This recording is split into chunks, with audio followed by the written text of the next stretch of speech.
XCR 375 H&H mag, and tonight's video is about dressing for the cold and still being functional.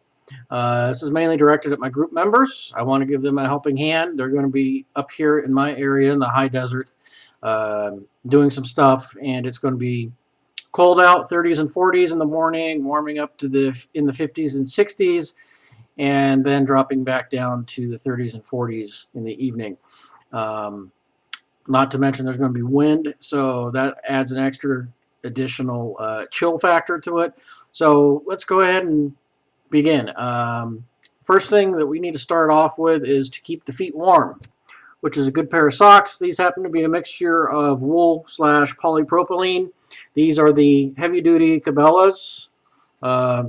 Very good socks. I've used them for hunting up in Wyoming during the winter season. Kept my feet dry and warm because they have a wicking action to wick away the moisture. I know some people say, yeah, right. Well, they work. These happen to be their heavy wool. I have light wool, and I also have medium wool also for different environments. Another thing is a good set of boots. Definitely want to have a good pair of boots that are leather, preferably Gore-Tex, because it helps to keep the heat in and keep the moisture out. So that's important too. Keep the feet dry because you lose a lot of heat through your feet, because obviously it's in contact with the cold ground, and the ground's going to suck the heat away. Oh, hi Duke. Yeah, I know. I see what you're eyeing. And no, you're not going to lay on my wool stuff as much as you want to. So let's go ahead and move on to the next item. Sorry about that. And this is going to be the merino wool. Pretty much this is your Under Armour type of stuff. Hopefully my camera will pick this up and not go all weird, but yeah, it's just a black merino wool, and you want the merino wool because it's really soft and it's not itchy at all, and it's very comfortable. Comes in two sets: the top right here, and the bottom. And obviously, it goes on first. Very warm, lightweight, thin, but keeps you warm, and it also keeps moisture away too as you sweat. So then, as I said, working our way up from the feet to the legs to the torso, you want to keep the head warm too. So going through all my wool stuff here. If it gets really cold out and you're really freezing your face off, you're going to want to get a face mask. As you can see, my camera has done its autofocus, and I can't tell, my face from it. So kind of keeping an eye on it. But yeah, you definitely want to get one of these just in case.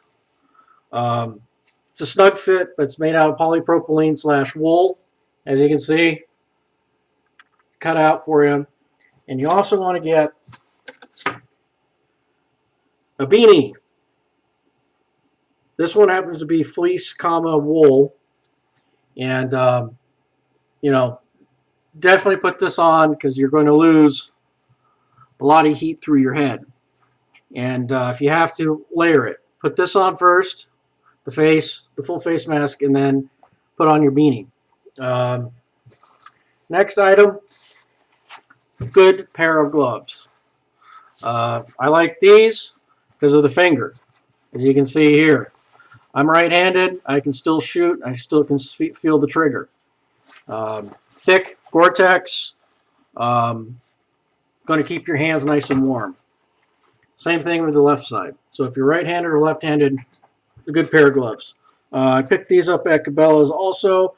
Like I said, it's the Cabela's Gore-Tex. Like I said earlier, I've probably kept Cabela's in stock and running just fine. All right, so then what I do for layering for the torso is I'll put a t-shirt over my merino wool and run with that. And if I get too cold with that, I'll go ahead and throw on my thick, heavy-duty wool sweater. Okay, this works great. So as you can see, a little bit of a combination of newer technology with a lot of the older technology. Older technology being the wool, which has been around forever and it's been used forever because it's got great insulating capabilities and so forth. And it will keep you warm, which is the key. The area that my group members are going to, I was there back in February a couple of years ago, and didn't think it would be that cold. Well, the first day I froze my ass off. Well, second day I didn't make that mistake. I went there and was very nice and warm and comfortable. You remember, you can always de-layer, and that's the whole entire thing here is layering up. Good boots, leather or Gore-Tex, good pair of socks, the merino wool for your underlayer,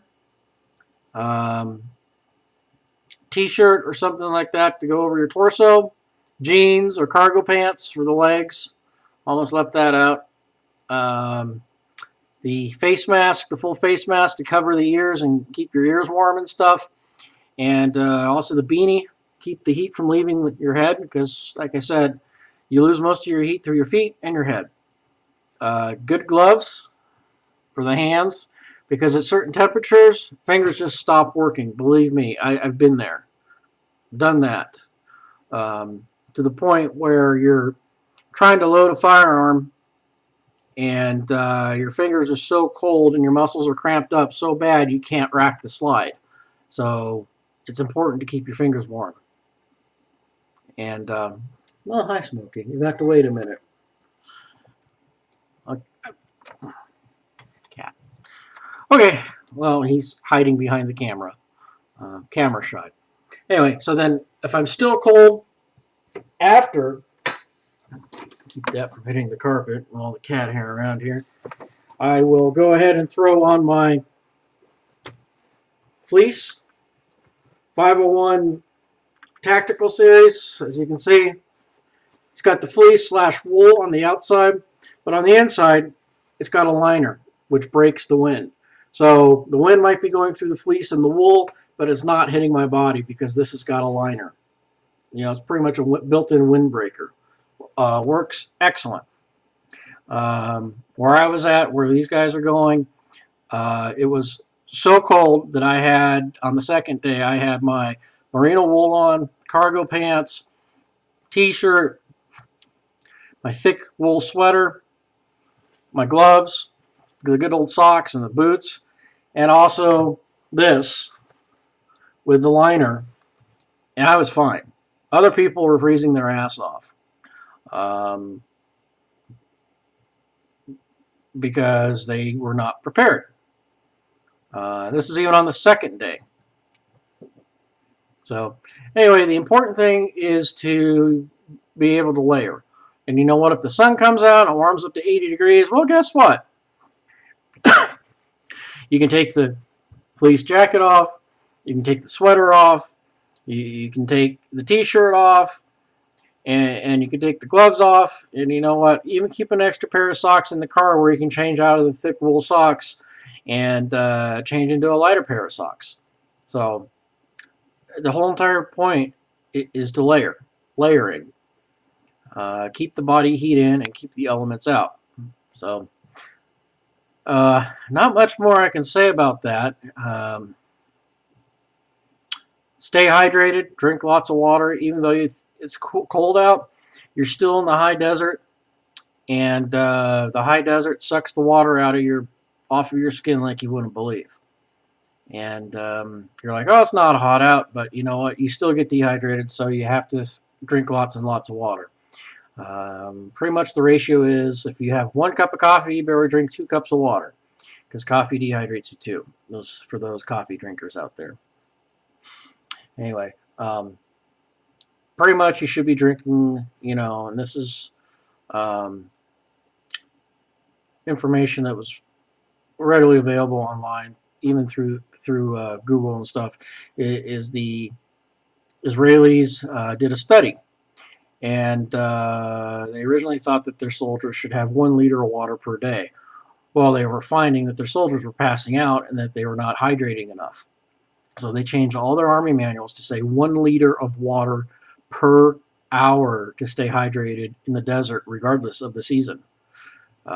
Just because the desert is such a harsh environment. So drink lots of water, guys.